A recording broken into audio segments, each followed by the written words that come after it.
ज़रा सोचिए, अगर आपकी सोच, आपके खान-पान, यहाँ तक कि आपकी आज़ादी को हुकूमत कंट्रोल करे तो आपको कैसा लगेगा? तो आप सोचेंगे कि आप ज़िंदा हैं या बस एक लाश?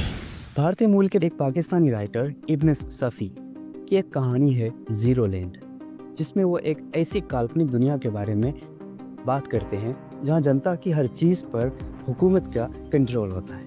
अब सवाल ये है कि क्या आज का भारत इब्न सफ़ी के ज़ीरो लैंड जैसा ही है? एक तरफ आरएसएस जो एक ज़मीनी संगठन है, दूसरी तरफ ज़ीरो लैंड जो एक काल्पनिक दुनिया है।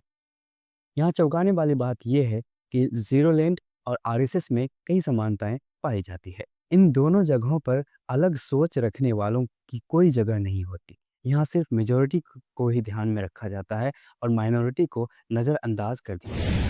ज़ीरो लैंड में बच्चों को मशीन की तरह प्रोग्राम कर दिया जाता है।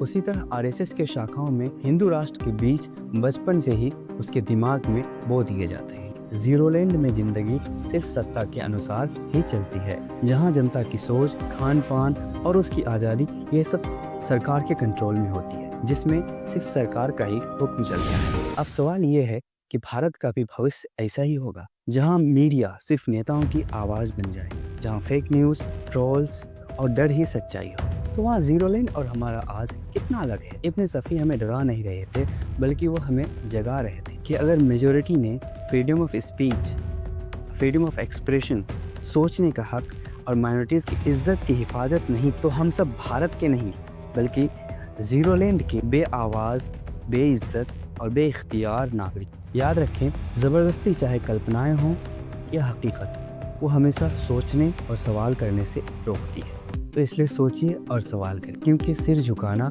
ज़ीरो लैंड के नागरिक बनने जैसा है और हम खुद को ऐसा नहीं करने दे सकते। सब्सक्राइब।